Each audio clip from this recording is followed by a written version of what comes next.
이 땅에는 이 땅에서는 선생도 있고 제자도 있고 삼촌도 있고 이모도 있고 할아버지도 있고 그러는데 4차원의 세계 가서는 이런 조직이 다 없어지고 오직 하나님 아버지, 그래서 아버지와 자녀 관계만 남습니다. 아버지와 자녀의 관계. 그래서 우리가 맡은 우리의 학생들은 내 제자가 아니고 오늘 바울이 말한 대로 사랑하는 자녀같이 권하려 하는 것이라. 그래서 올해 1년 동안 맡은 내 자녀들은, 내 학생들은 내 제자가 아니라 내 자녀입니다. 내 자녀. 그래서 내가 집에서 키우는 그 아이들보다 이 학생들을 더 내 자녀처럼 사랑해 주시게 됩니다. 제가 이제 목회하면서 좀 이건 여러분들에게 관계없는 얘기지만 부교역자와 담임 목사의 관계라는 게 있지 않습니까? 예? 막 성질이 막 고약한 목사님 같은 경우는 믿어지지 않지만 막 욕하면서 쌍놈의 새끼 막 욕하면서 막 쪼인 딸을 막 발로 까는 목사도 봤습니다만은, 저는 왜 못 그러냐 하면은 내가 능력이 없어서 그런 게 아니라 담임 목사 부교역자의 관계도 아버지와 자식의 관계입니다. 내가 이 사람을 자르면 이 사람 어디 가겠습니까? 그렇잖아요? 자르는 사람이 있다는 게 아니라 이를테면 그렇다, 이거 너무 심각하게 듣지 마세요. 그러니까 자식을 어떻게 자릅니까? 마찬가지로 여러분들이 우리 자녀를 보면 막 게임에 중독 빠지고 선생님 설교 안 듣고 막 그냥, 근데 절대 걔네들한테 화를 내시면 안 됩니다. 진짜 부탁합니다. 화를 내시면 안 되고, 여러분 자녀가 3년 4년 동안 게임에서 헤어나오지 못할 때 여러분 화 못 냈잖아요. 화 냈어요? 화내면 걔가 집 나가 버리잖아요. 나 여기서 게임 못하게 하면 PC방 간다 하고 가버리지 않습니까? 예? 예. 그렇기 때문에 우리 자녀들이 게임의 중독에 빠져도 아무 말도 못하듯이 우리는 그 아이를 내 자녀처럼 생각해야 된다. 내 자녀처럼. 그래서 교회에서 게임하고 있어도 야단치지 말고 끝까지 기도해주고, 그래서 14절에 보면은 오늘 내가 너희들에게 이 말을 쓰는 것은 부끄럽게 하려고가 뭔지 아세요? 선생과 제자 간에 쓰이는 용어입니다. 선생과 제자 간의 관계는 부끄럽게 하는 거예요. 야단을 치니까 그 선생님 앞에서 숨고 싶고, 선생님 만나고 싶지 않고, 그 선생님 때문에 교회 가고 싶지 않고, 부끄러운 거예요. 부끄러운 거. 근데 바울은 정말 위대한 사람인 게 또다시 나타나는데, 뭘 말을 하는데, 내가 너희를 부끄럽게 하려고, 야단치려고, 힘들게 하려고, 마음에 상처 주려고 이 말하는 게 아니고, 오직 나는 너를 어떻게 생각했냐면 사랑하는 자녀같이 그렇게 생각했다. 사랑하는 자녀같이. 예. 때로는요, 어떤 자녀를 생각할 때 그 아이에게 용돈이 필요할 때도 있어요. 때로는 계속 우리가 내 사비를 써가면서 그 아이에게 밥을 사줘야 될 때도 있습니다. 또 근무 시간에 나와가지고 울고 있는 그 학생을 내 자녀처럼 끼워안고 같이 울어줄 수 있는 또 그런 시간도 필요합니다. 왜? 우리는 그 아이를 가르치려고 부름받지 않았습니다. 사실 가르칠 건 없어요. 가르치려고 부름받은 것이 아니라 그 아이가 사랑이 필요하고, 왜냐하면 여러분 가정이 어떤지 모르지만 보통 우리 아이들이 자라는 가정 환경이라고 하는 게, 제가 볼 때는 제일 안타까운 것이 엄마와 아빠의 감정 대립과 감정 싸움입니다.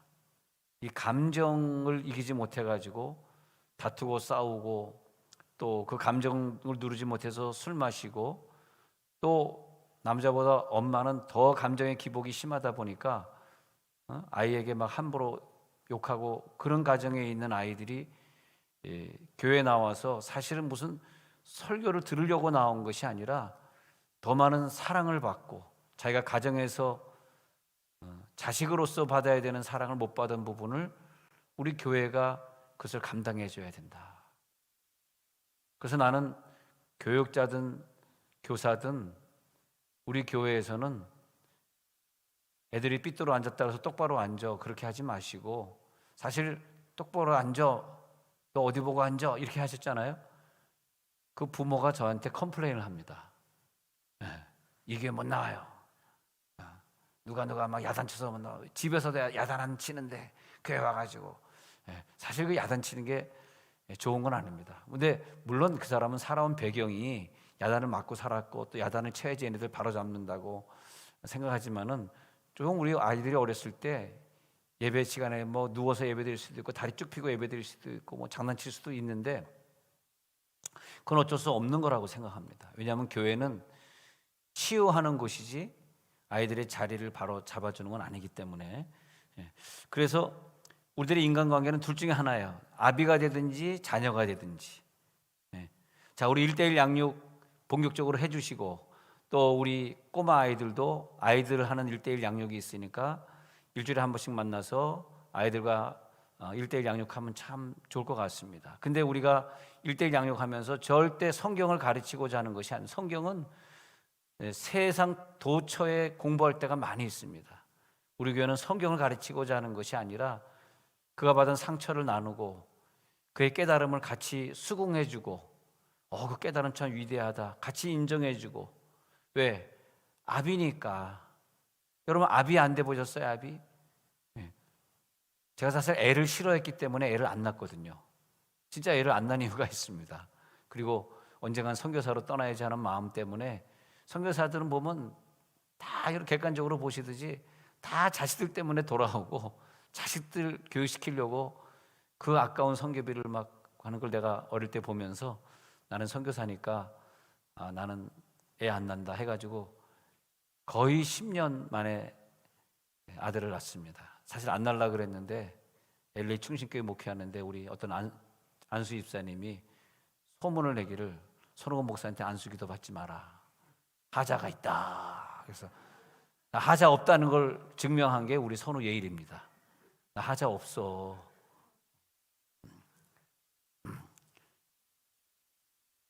그 다음에도 또 사실 안 날라 그랬는데 한참 있다가 또 한국에 나와서 이렇게 뭐 좀 하다 보니까 또 생겼는데, 그래서 6살 차이가 납니다. 둘째 아이는. 그 제가 42살이니까 계산해 보면 어떻게 되는 거죠? 이게 좀 수학 공식이 이상해지네. 근데 우리는 여기 앉아 계신 분들, 내가 목사님의 자녀가 되고 내가 또 우리 가르치는 우리 아이들의 아비가 되고, 부모님과 자식만 존재하는 것이 교회입니다. 왜? 천국에 가면 무슨 삼촌이 있고 무슨 이모가 있겠어요?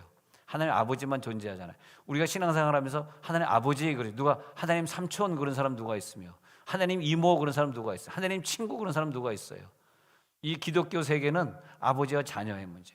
남편 되신 분들이요, 좀 부족한 내 와이프를, 여러분 와이프를 좀 딸처럼 품어주시기 바랍니다.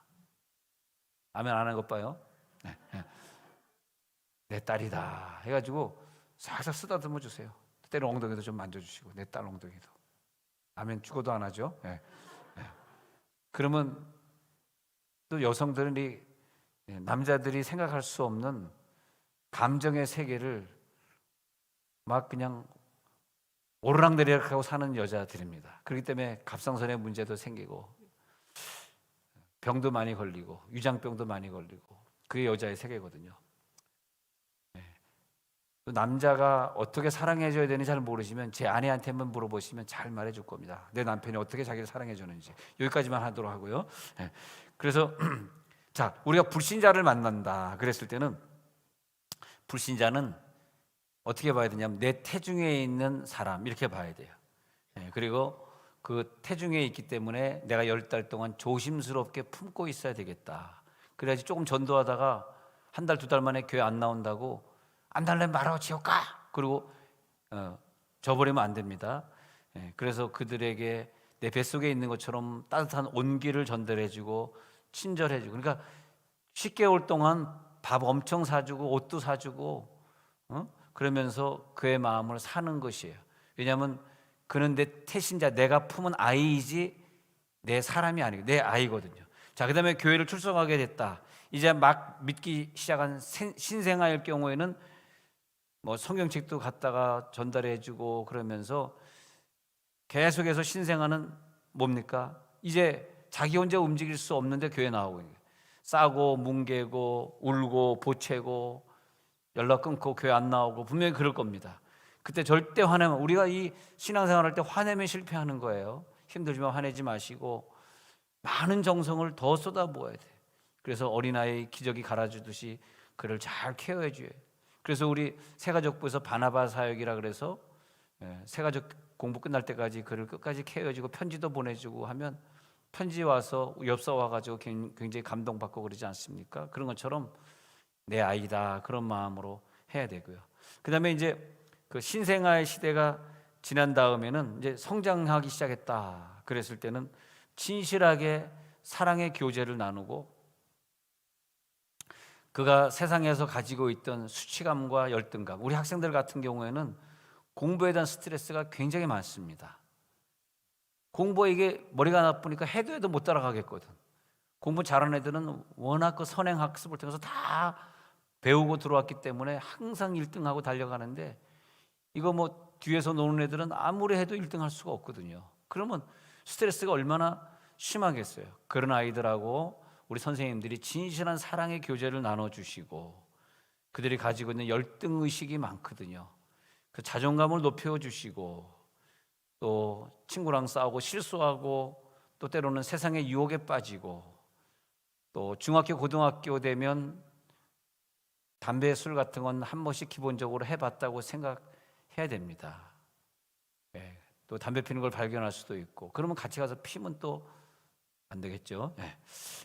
그래서 그와 깊은 대화를 해야 됩니다. 깊은 대화. 여기 안 계시니까 내가 간증해야 되겠다. 안 계시니까 나 쭉 둘러보는 거야. 누가 안 나왔나, 그분 간증하려고. 근데 그 권사님 딸이 있는데, 권사님이 목사님 중학교만 졸업하도록 기도해 주세요. 그래서 중학교 졸업했어. 목사님 고등학교만 졸업하게 해주세요. 대학교 필요 없어. 고등학교 졸업장은 있어야지. 그런데 내 힘으로는 도저히 안 되는 거예요. 내 힘으로. 근데 나는 그 아이를 내 딸이다 생각. 내 딸. 내 딸이 이러면 어떻게 될까? 내 딸이 공부 안 하고 이렇게 살면 어떻게 될까? 해가지고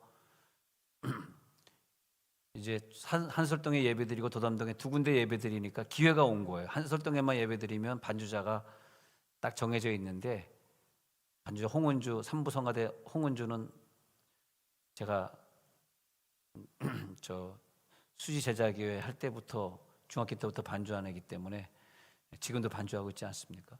근데 그렇게 있으니까 홍은주는 간다고 그럴 수 없잖아요. 그러면 여기 앞에 있는 박상혜 집사님이 물어버리잖아. 콱 물어, 안 되잖아. 자, 그러니까 이제 어떻게 해야 되나 해가지고 도담동에 예배 드릴 때 반주를 시켰습니다. 반주를 시켰는데 물론 잘하는 건 아니죠. 근데 너무 제가 괴로웠어요. 더 이상 자세히 얘기 안 하겠습니다. 반주하는 동안 설교자의 마음을 너무 아프게 하더라고요. 아우, 저게 언제 사람이 되나, 언제 사람이 되나 그랬습니다. 지금은 공개해도 되는 시간이 됐습니다. 왜? 나는 걔 아버지라고 생각했어요. 나는 저의 아버지지. 내가 참아야지 누가 참겠나. 설교하다 이렇게 보면 막 시험 들어가지고 그냥 안 보고. 그러니까 얘가 이제 피아노를 치니까 이제 피아노에 조금 맛이 들린 거라. 그래서 어차피 대학 못 가니까 엄마 나 피아노과 갈까? 이렇게 된 거야 갑자기. 그래가지고 이제 고등학교 때 피아노과를 가려고 피아노를 시작한 거예요 지금. 그렇게 공부 안 하던 아이가 피아노과 가려고 열심히 했는데 피아노과가 붙은 거야. 붙었어요. 그리고 이제 피아노과 하는데 얼마나 공부를 열심히 하는지 대학교 가가지고 중고등학교 때 책을 한 번도 안 들춰봤다 그러는데 그 모자란 공부를 다 한 거예요. 그리고 대학을 졸업했고요. 이번에 교원대학교 5대1의 경쟁인데 이걸 붙을 수 있을까? 근데 무지하게 공부해서 교원대학원 붙었습니다. 그리고 엄마가 너무너무 감격스러워서 목사님 우리 아이가 교원대학교 대학원 붙은 것은 다 목사님 덕택입니다. 근데 걔가 왜 이렇게 요즘 열심히 한디요? 그랬더니 자기 아비처럼 공부 안 하고 부모님 속썩인 아이들을 자기가 도와줘야 되겠기 때문에 자기는 꼭 교사가 돼야 되겠다. 네. 그래가지고 공부 얼마나 열심히 하는지 몰라요. 그래서 나는 그렇게 생각합니다. 우리 어떤 남학생도 제가 만날 때마다 늘 5만 원씩 용돈을 줬습니다만, 너무 가정이 어려우니까 그랬습니다만, 저는 늘 그렇게 생각합니다. 얘네들은 내 자녀다.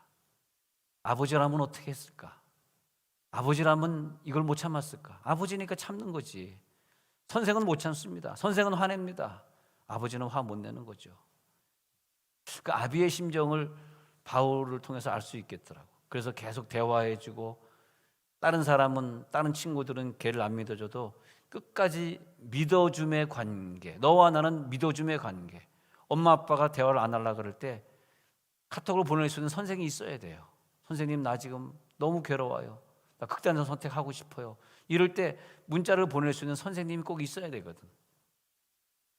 저는 목회하면서 그렇게 생각합니다. 부목사도 아버지와 아들의 관계고, 또 성도들도 여러분 나보다 나이 많으니까 여러분들이 엄마고 내가 아들이고, 이렇게.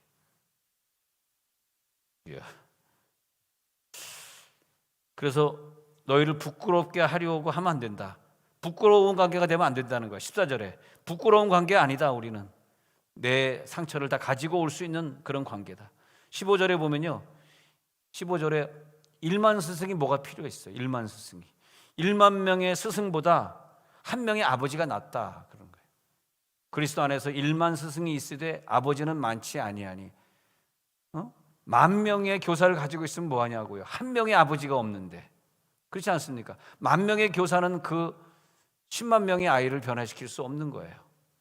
그러나 한 명의 교사가 있으면 그 아이를 변화시킬 수 있는 거죠. 박성욱이라고 하는 아이가 있었는데, 태어날 때 척추장애로 태어나가지고 늘 휠체어를 타고 다니는 애였었는데, 얘가 고등학교 들어갔는데 거기서 이제 수학여행을 고등학교 2학년 때 가게 된 거예요. 근데 그 담임 교사가 국어를 가르치는 교사였는데, 아무래도 이 한라산 등반하고 그러면 얘는 안 되거든.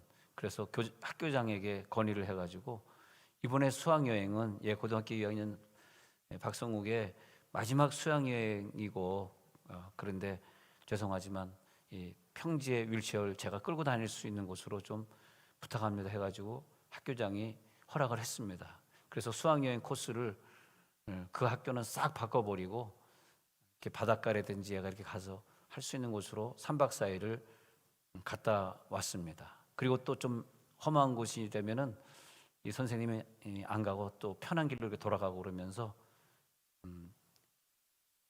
근데 이 박성욱이라고 하는 아이는 그 수학여행을 하면서 바닷가를 보고 이렇게 한 것이 아니라 계속 이 아이는 그 눈물을 막 훔친 거예요. 내가 그 집에서 받아보지 못한 사랑을 이 선생님에게 받았구나. 그래가지고 공부를 얘가 열심히 했습니다. 열심히 해가지고 대학을 들어갔는데 서강대 국문학과를 들어가요. 서강대 국문학과 있죠. 서강대 국문학과 들어가고 졸업을 한 다음에 대학원을 교사가 되는 대학원 가가지고 졸업해가지고 지금은 모 고등학교 교사로 재직하고 있습니다. 근데 사람을 변화시키는 힘은 그런 사랑이지 뭐겠어요? 그렇지 않겠습니까? 할렐루야. 그래서 아비가 되기 위해서 오늘 우리는 스승을 포기합시다. 스승이 된 자가 필요한 게 아닌 것 같아. 그러니까 스승은 뭡니까? 가르치려고 하는 거죠. 걔를 변화시켜 보려고 하는 거죠. 잔소리를 하는 거죠.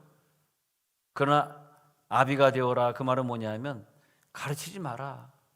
그럼 뭐 합니까? 네가 하나님 앞에 어떻게 변화되어 갔는지를 보여줘라. 네가 하나님 앞에 어떻게 무릎 꿇었는지, 하나님이 너를 변화시킬 때 네가 어떻게 순종했는지, 너의 항복당한 모습을 그한테 얘기해줘라. 너의 약함을 얘기해줘라.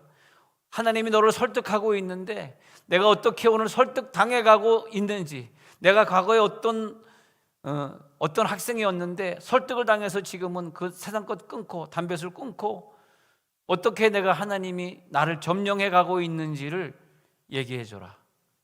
우리 아이들이 말이에요, 우리 선생님이 그렇게 변화되어 가고 있고 어제의 모습과 내일의 모습이 다른 걸 보면서 아이들이 변화가 되거든. 그 선생이 성장해 가야지 우리 아이들도 성장해 가는 거죠. 우리 아이들 앞에서 올해 꼭 선생님들 성경 통독하고, 여기 보니까 야, 역시 그 학가다 하시는 분들이 제일 많이 계시네. 보니까 학가다 제일 많이 하고 우리 선생님들 성경 통독하시는 분들이 제일 많이 여기 계신데, 그러니까 내가 먼저 하나님, 내가 낮아지겠습니다. 그래서 내가 좀 여러분 어려운 거지만 아이들에게 반말하지 말라. 그 말이 뭐냐면, 근데 우리 아이들이요, 내가 아이들 키우면서 우리 부부가 요즘은 반말하는데 반말을 굉장히 오랫동안 안 했습니다. 경어를 썼어요. 근데 사실 6살 어린 딸에게 경어 쓰기 내가 좀 힘들었어요. 아니 6살 많은 오빠한테 경어 쓰는 건 이해가 되지. 또 제가 또 지휘자였고 와이프는 엘토 파트였었으니까 그다음부터 지휘자 선생님 저 좀 봐주세요 그랬을 거 아니에요. 근데 경어를 쓰는데 우리 아이들이요 계속 부모에게 경어를 썼어요. 아버지 그랬어요? 아빠 그랬어요? 너무 좀 이상하더라고. 아이들이 막 부모에게 경어 쓰니까 또 어색하더라고. 근데 우리가 계속 경어를 같이 쓰니까 애들이 그대로 경어를 쓰더라고. 어느 순간에 우리가 와이프부터 시작했지만 반말로 시작한 거예요. 여러분 몇 년 후부터 그랬습니까? 저희는 굉장히 오랜 세월 경어 썼습니다. 그러니까 따져보면 우리 아들이 한 거의 뭐 중학교 때까지 우리가 경어 쓴 것 같아. 근데 어느 순간에 이게 그냥 자연스럽게 그랬어? 저랬어? 이래서 반말이 나온 거야 이게. 여러분 절대 부부끼리 반말하면 안 됩니다. 그러면 애들이 그 다음에 얘네들은 반말을 하는데 어느 정도 쓰냐면 미경아 이렇게 된 거야 이제. 이게 반말의 수준을 넘어간 거야 이게. 절대 부모끼리 반말하면 안 되겠더라고. 이제 너무 지나쳐 버려가지고 얘네들 보는데 우리 경어 씁시다 하면은 우리 아들들 웃기고 앉아있네 그럴 거야 아마. 갑자기 왜 경어 써? 그럴 거야.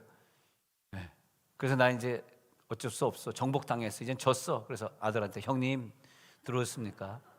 누님 언제 들어오십니까? 이젠 선을 넘어가 버려요. 여러분들이 힘들지만 우리 꼬마 아이들한테 일로 앉으세요. 이거 드실래요? 이거 줄까요? 이렇게 해주신다면 이 아이들이 나중에 커서 우리 선생님은 나에게 끝까지 존대언을 써주셨지 하고 좋은 선생님이 될 걸 기대합니다. 나는 선생님 되신 분들은 막 이렇게 신경질 내고 감정을 막 폭발하고 그러는 사람은 좀 아닌 것 같아. 근데 우리 교회에서 가장 감정을 죽일 수 있고 착한 마음으로 살아갈 수 있는 분들만 다 앉아 있네요.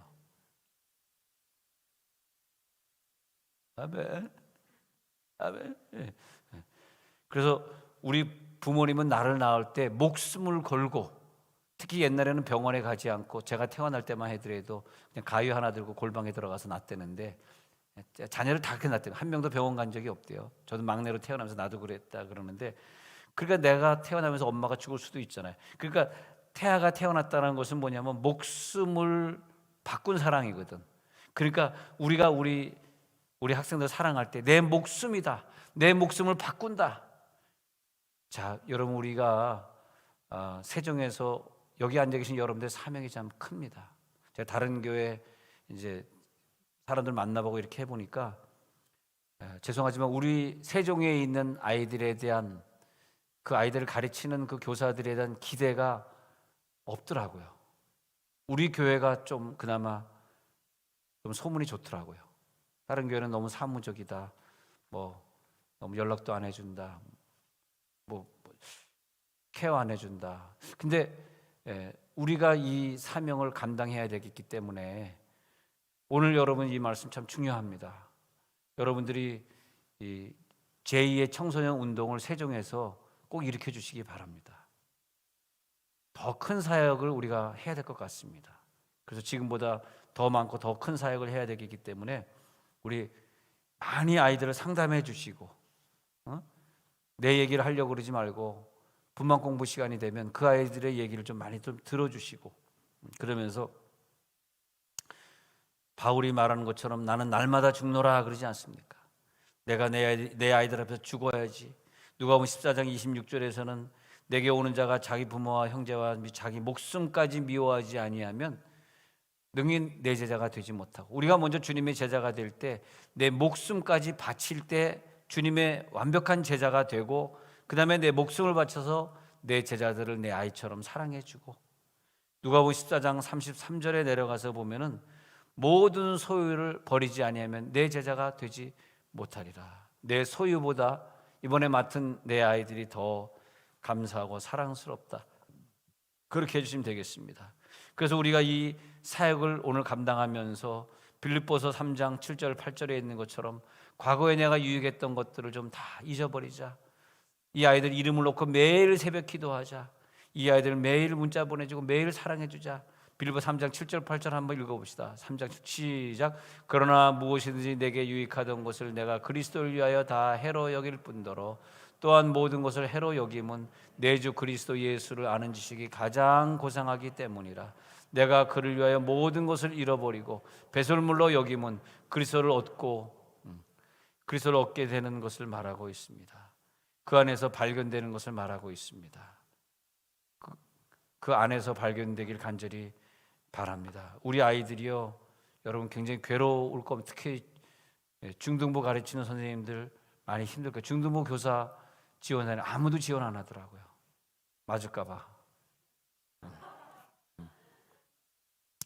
정말 얘네들은 럭비공이요, 시한폭탄이요, 그렇다. 중학교 2학년 때문에 북한인데 못 내려온다 그러잖아요. 근데 그런 아이들의 친구가 되어주고, 그런 아이들의 대화가 되어주고, 이 대화 되기가 참 힘든데 우리 선생님들이 좀 대화를 좀 열어주면 좋겠어요. 대화의 문을 열어주고, 그렇게. 그래서 항상 영과 육이 있는데, 부모도 그런 사람들이 있어요. 내 집안에는 아이의 육을 잘 해줘. 뭐 돈도 많이 주고 먹을 것도 주고 원하는 거 다 사주고, 뭐 건강하게 운동도 같이 해주고, 뭐 어디 학교 간다 그러면 뭐 픽업도 잘해. 육에 가는 건 다 해주는데 그 아이의 영에 가는 건 일치 안 하는 부모가 있어요. 영적으로 찬송을 같이 해야 되고 예배해야 되고 말씀 읽어야 되고 영적으로 깨달음을 서로 나눠. 영으로 양육하는 것은 안 하고 육의 양육만 잘하는 분이 있으면 안 됩니다. 그런 것처럼 우리도 이 아이를 우리가 육을 맡은 것이 아니라 영을 맡은 거기 때문에 계속 헌신과 봉사를 하면서 내 속에 성령이 거하듯이 너 속에 성령이 거하시는 것을 네가 알지 못하느냐. 그러면서 이제 우리 한국교회가 코로나를 통해서 큰 위기를 맞이한 시대에 여러분이 교사가 되었습니다. 한국교회 많이 떠났고, 특히 우리 교회 믿음이 없는 부모들이 자녀들을 교회 가지 말라 그래서 뭐 반 이상이 아직 못 나오고 있는데, 이것은 죄송하지만 선생님의 잘못이 아니라 집에서 아이들을 교회 못 가게 하는 부모님의 탓이 되겠습니다. 그럴 때 다음 세대에게 우리들이 어떻게 이 아이들을 가르칠 것이냐. 이 아이들이 교회를 떠나지 않고 성수주의를 하면서 교회에 모여야 되거든요. 그래서 다음 세대의 아이들이 공동체 의식을 느낄 수 있도록 많이 좀 도와주시기 바랍니다. 우리는 그리스도 안에서 하나다, 한 몸의 공동체를 이뤄야 된다. 여기서 우리가 주일학교 학생들 1명, 2명만 말씀 잘 외우게 하고 좋은 선생님이 되셔서 아이를 잘만 키워주신다면 그 아이가 나중에 뭐 훌륭한 전도자가 되고 훌륭한 목사, 선교사가 돼가지고 전 세계에 어떤 영향력을 끼칠지 어떻게 알겠습니까? 그런 마음으로, 그래 우리는 하나다, 우리 한 몸이다, 그렇게 사랑으로 뜨겁게 품어주시기를 바랍니다. 잠시 광고하고